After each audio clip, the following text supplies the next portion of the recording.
Chapter 8. Stillwell's interest in the revolution across the Mexican line had manifestly increased with the news that Gene Stewart had achieved distinction with the rebel forces. Thereafter, the old cattleman sent for El Paso and Douglas newspapers, wrote to the ranchmen he knew on the big bend of the Rio Grande, and he would talk indefinitely to anyone who would listen to him. There was not any possibility of Stillwell's friends at the ranch forgetting his favorite cowboy. Stillwell always prefaced his eulogy with an apologetic statement that Stewart had gone to the bad. Madeline liked to listen to him, though she was not always sure what news was authentic and which was imagination. There appeared to be no doubt, however, that the cowboy had performed some daring feats for the rebels. Madeline found his name mentioned in several of the border papers.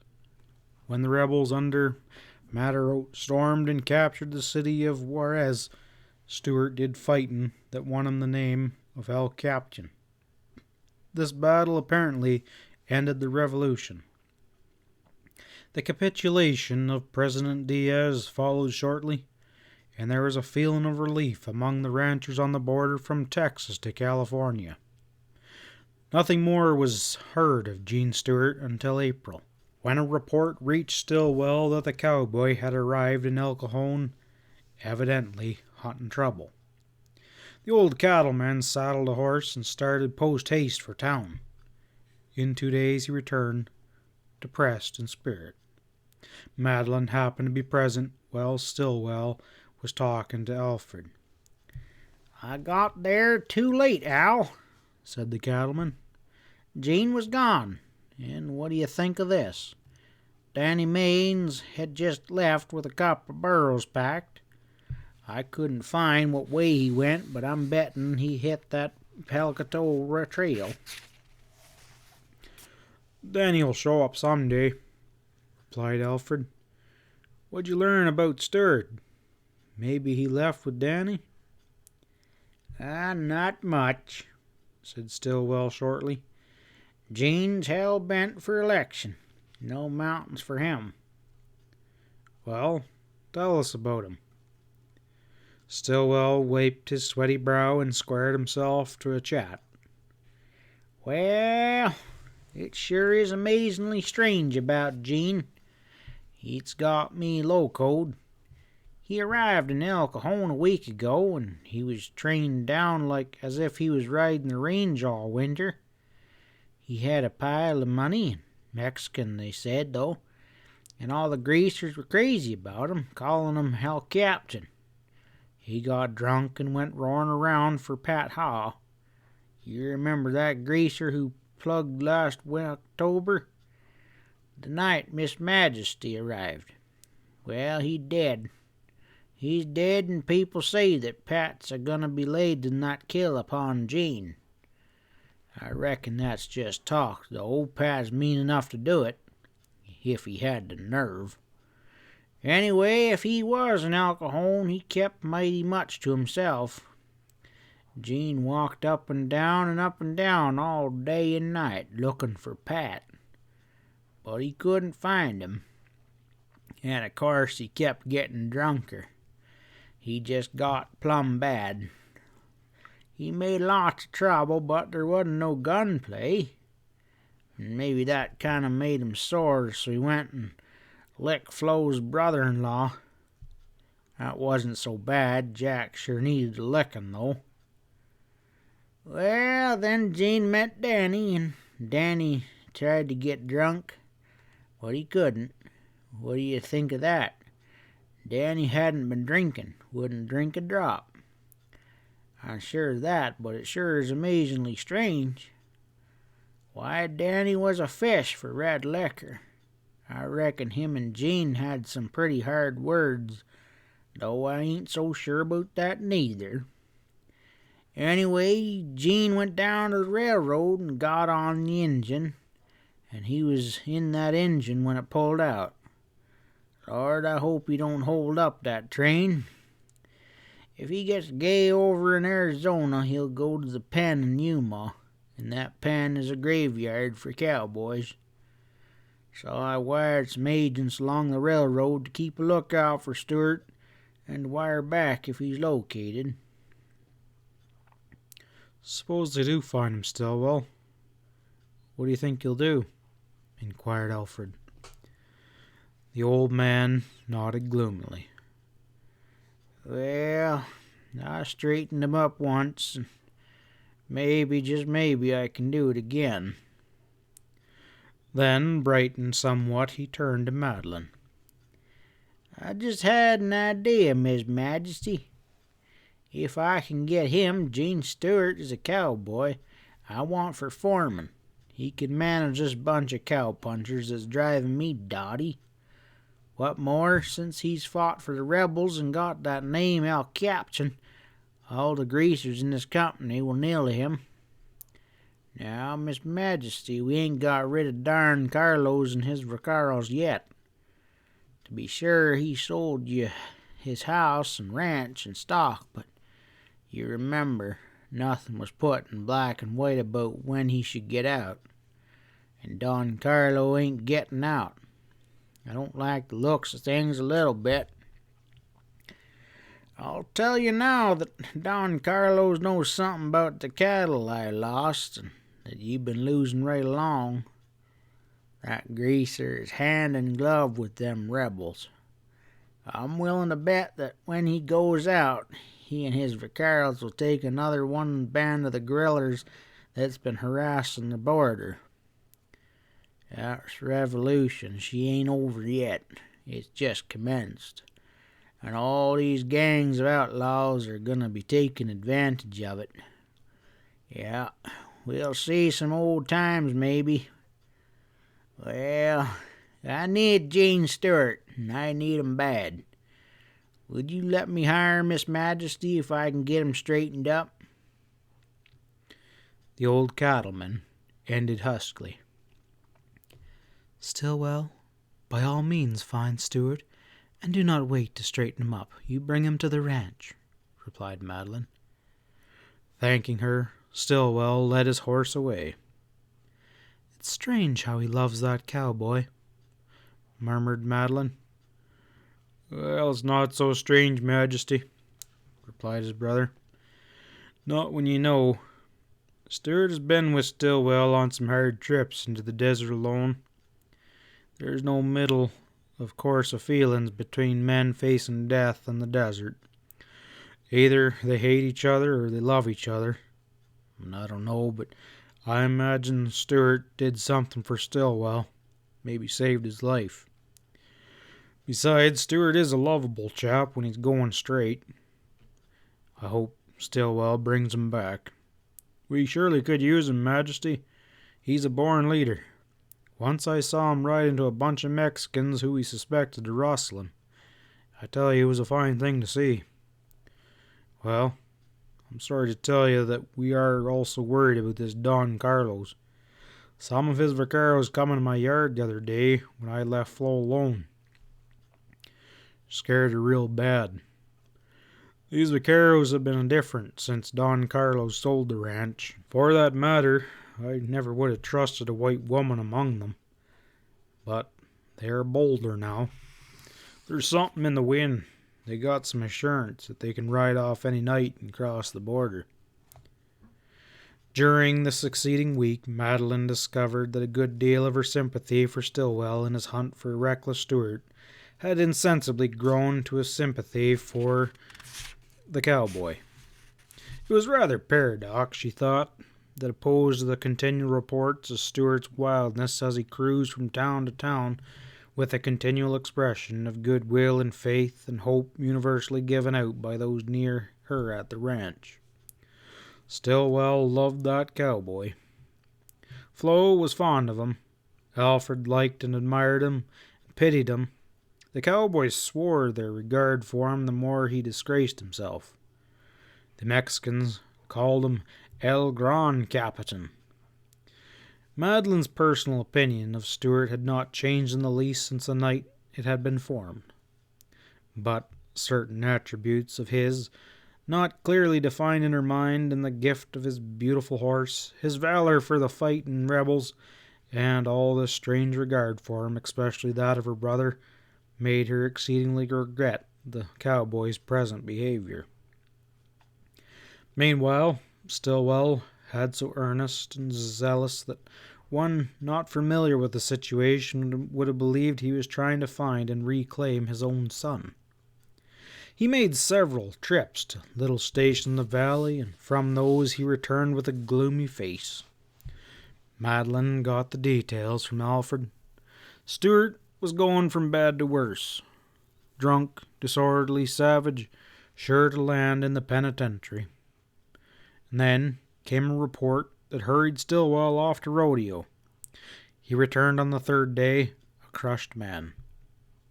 He had been so bitterly hurt that no one, not even Madeline, could get out of him what had happened. He admitted to finding Stewart, failing to influence him, and when the old cattleman got so far, he turned purple in his face and talked to himself as if dazed. But Gene was drunk. He was drunk, and he wouldn't have treated old Bill like that. Madeline was stirred with her anger towards the brutal cowboy that was as strong as her sorrow for the loyal old cattle hand, and it was when Stillwell gave up that she resolved to take a hand. The persistent faith of Stillwell, his pathetic excuses in the face of what must have been Stewart's violence, perhaps baseless, gave her new insight into human nature. She honored a faith that remained unshaken, and the strange thought came to her that Stewart must somehow be worthy of such faith, or he would have never inspired it. Madeline discovered that she wanted to believe that somewhere deep down in the most deprived and sinful wretch upon earth there was some grain of good. She yearned to have the faith in human nature that Stillwell had in Stewart.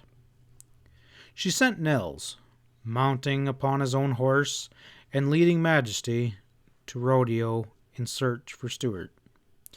Nels had instruction to bring Stewart back to the ranch. In due time, Nels returned, leading the roan without a rider. "Yeah, I sure found him," replied Nels when questioned.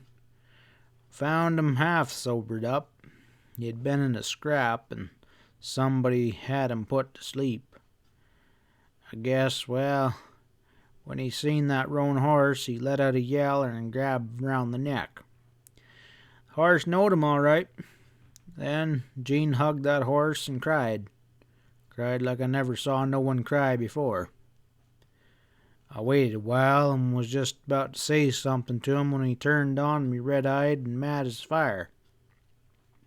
'Nels,' he says, 'I care a hell of a lot for that horse, and I liked you pretty well, but if you don't be taking him away quick, I'll shoot you both.' Well, I lit out. I didn't even get to say howdy to him." "Nels, do you think it's useless?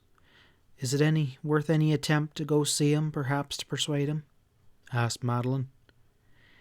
"I sure do, Miss Hammond," replied Nels gravely. "I've seen a few sun-blind and locoed and snake-poisoned and skunk-bitten cow-punchers in my day, but Gene Stewart beats 'em all. He seems to be running wild for the divide." Madeline dismissed Nels, and before he got out of earshot, she heard him speak to Stillwell, who waited for him on the porch. "Bill, put this in your pipe and smoke it. None of them scraps Gene has had was over a woman.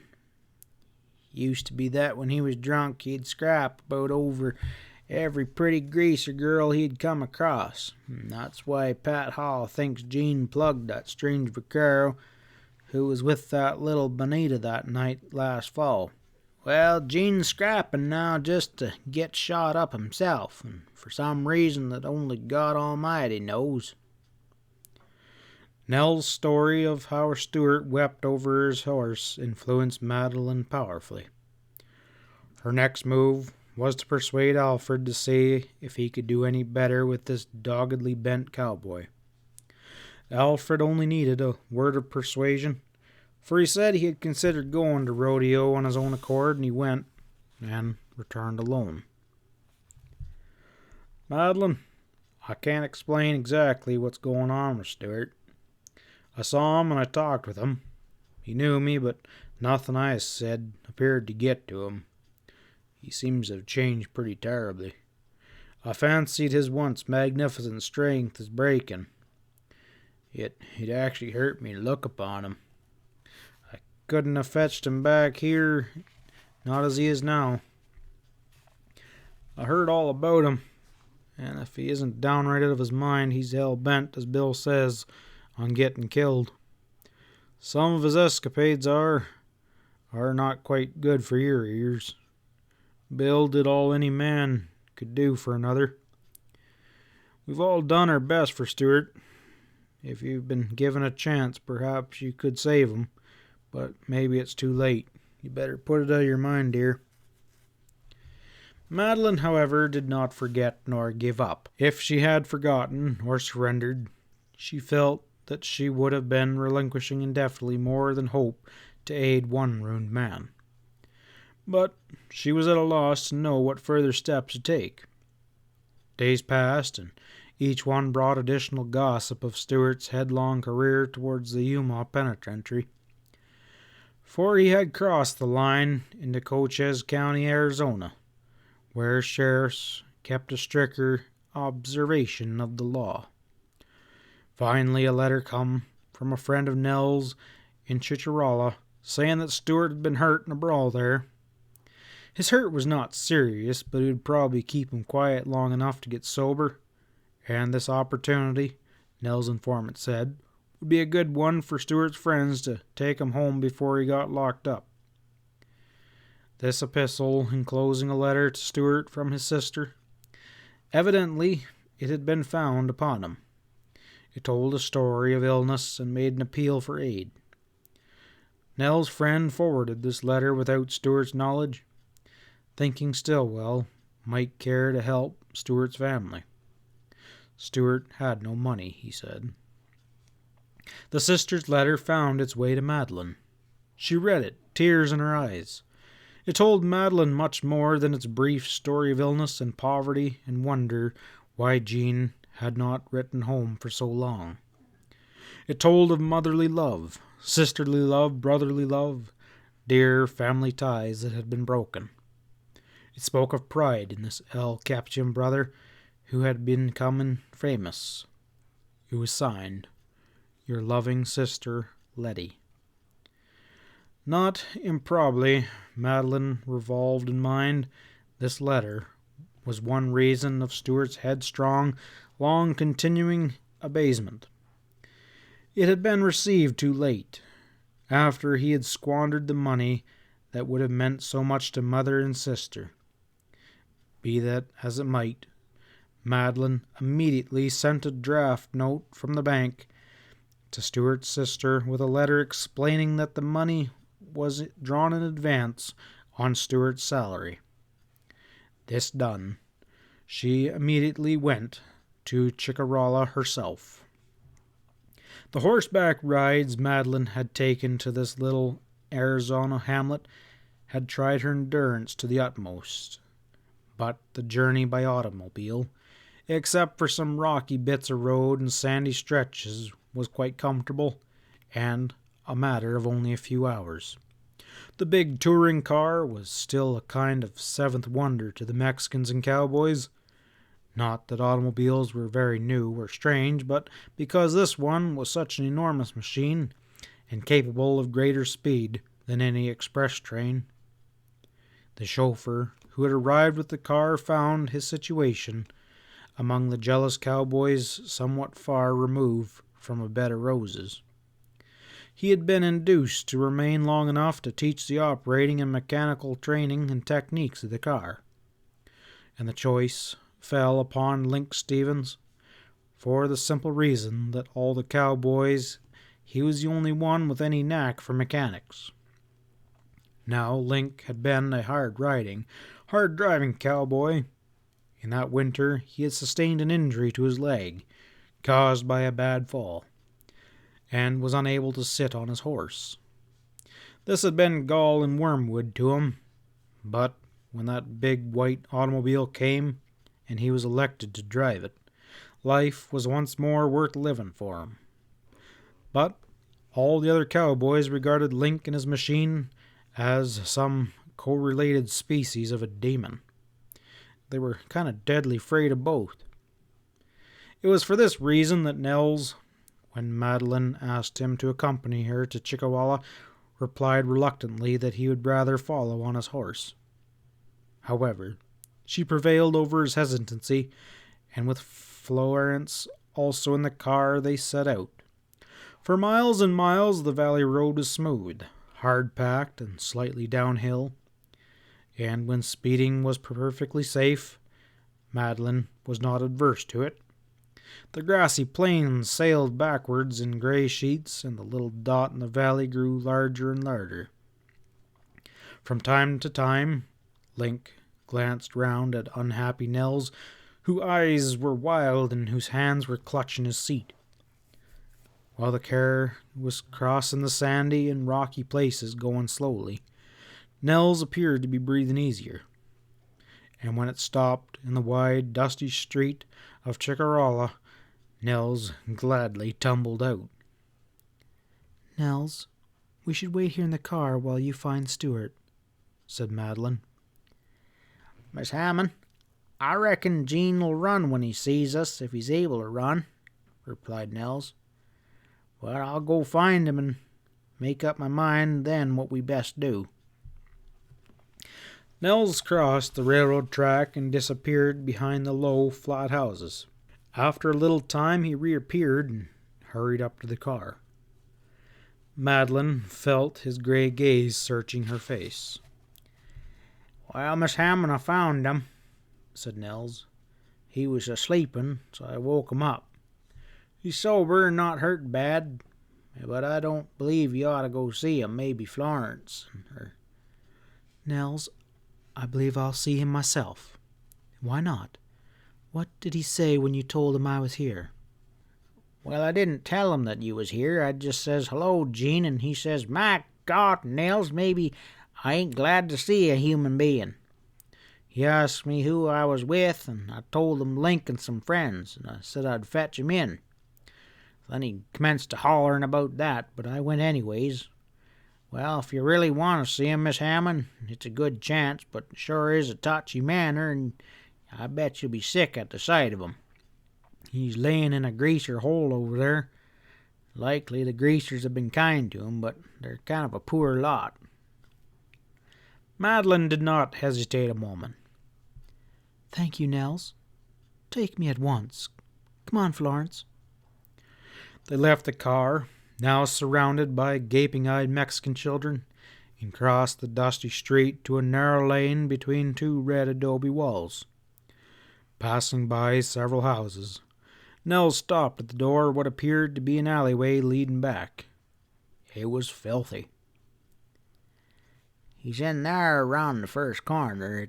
It's a patio, kind of open and sunny. And Miss Hammond, if you don't mind, I'll wait here for you. I reckon Gene wouldn't like any other fellers around when he sees you girls." It was that which made Madeline hesitate then, and go forward slowly. She had given no thought at all to what Stewart might feel when suddenly surprised by her presence. "Florence, you wait here also," said Madeline at the doorway, and then went on alone. And she had stepped into a broken-down patio littered with alfalfa straw and debris, all clear in the sunlight. Upon a bench, back towards her, sat a man looking out through the rents of a broken wall. He had not heard her. The place was not quite so filthy or stifling as the passages Madeline had come across here before. And then she saw that it had been used as a corral. A rat ran boldly across the dirt floor. The air was swarming with flies, and which the man brushed at with a weary hand. Madeline did not recognize Stewart. The side of his face exposed to her gaze was black, bruised, and bearded. His clothes were ragged and soiled. There was bits of alfalfa in his hair, his shoulders sagged. He made a wretched, hopeless figure sitting there. Madeline divined something of what Nell shrank from being present. "Mr. Stewart, it is I, Miss Hammond. I've come to see you," she said. He grew suddenly perfectly motionless, as if changed to stone. So she repeated her greeting. His body jerked. He moved violently, as if instinctively to turn and face his intruder, but a more violent movement checked him. Madeline waited. How singularly that this ruined cowboy had pride which kept him from showing his face, and was it not more shame than pride? "Mr. Stewart, I've come to talk with you, if you'll let me." "Go away," he muttered.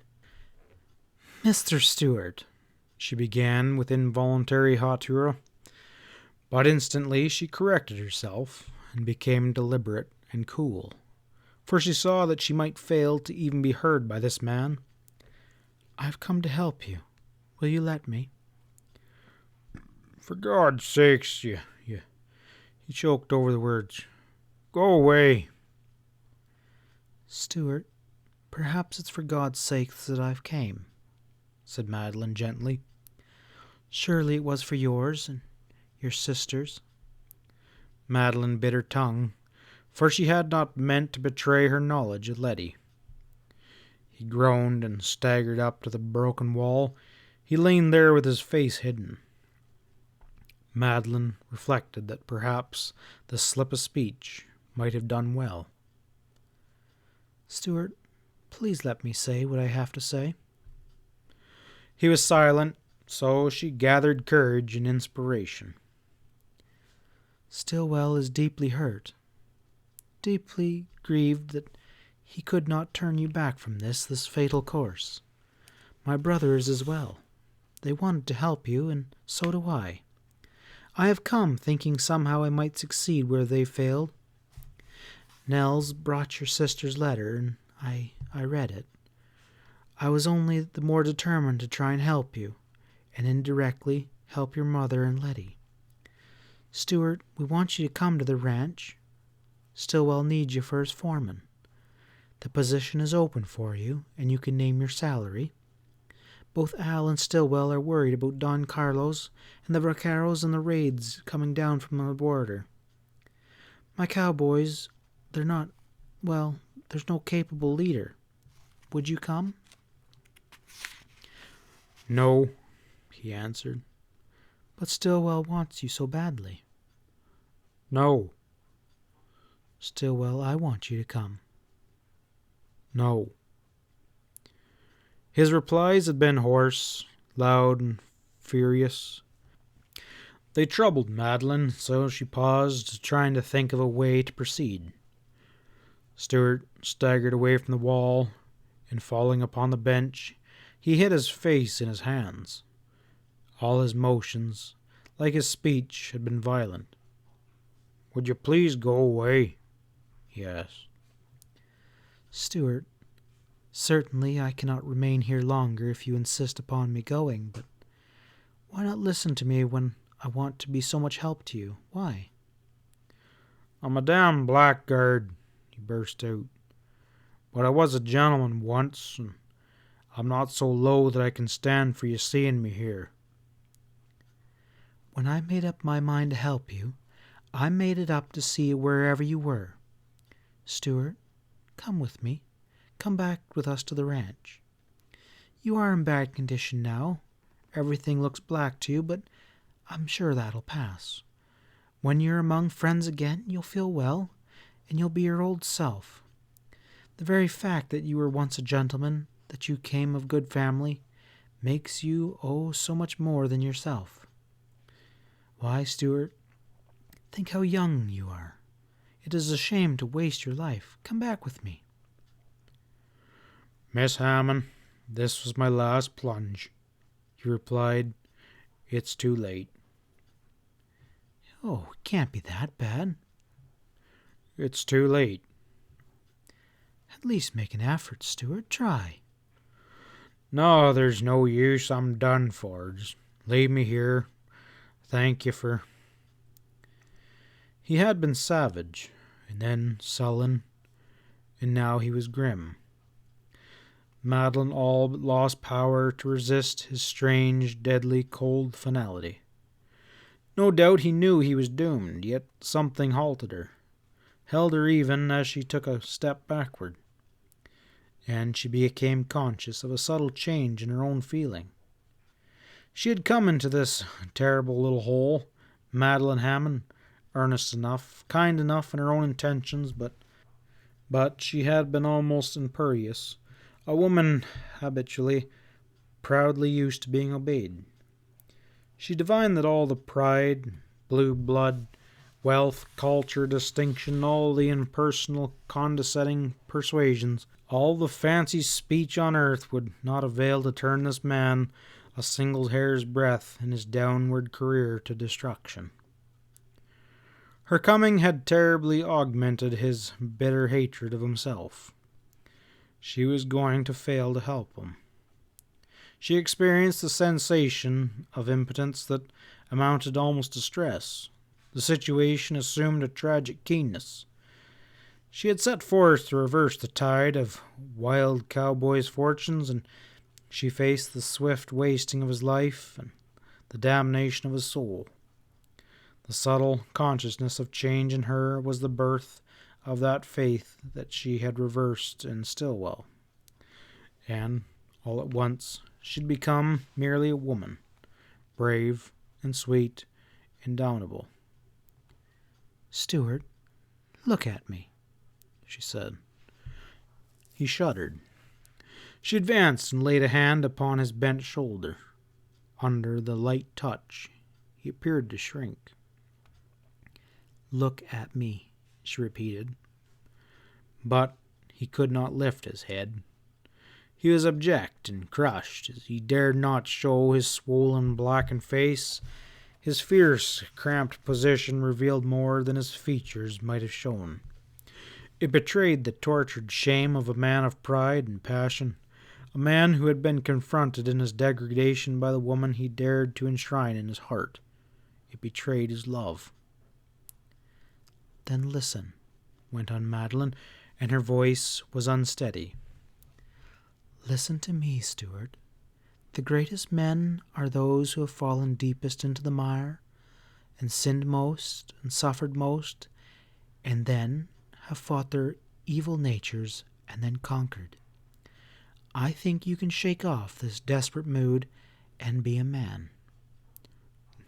No, he cried. Listen to me again. Somehow I know you're worthy of Stillwell's love. Will you come back with us for his sake? No, it's too late, I tell you. Stewart, the best thing in life is faith in human nature. I have faith in you, and I believe you are worth it. You're only kind and good saying that. You can't mean it, though. I mean it with all of my heart, she replied, a sudden rich warmth emanating her body as she saw the first sign of his softening. Will you come back, if not for your own sake or Stillwell, but perhaps for mine? What am I to such a woman as you? A man in trouble, Stewart, but I have come to help you and show my faith in you. If I believed that, I might try, he said. Listen, she began softly, hurriedly. My word is not given lightly. Let it prove my faith in you. Look at me now and say you will come. He heaved up his big frame as if trying to cast off a giant burden, and then slowly he turned towards her. His face was a blotched and terrible thing.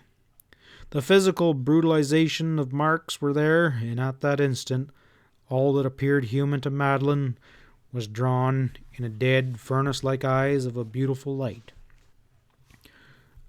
"I'll come," he whispered huskily. "Give me a few days to straighten up, and then I'll be coming." End of chapter 8.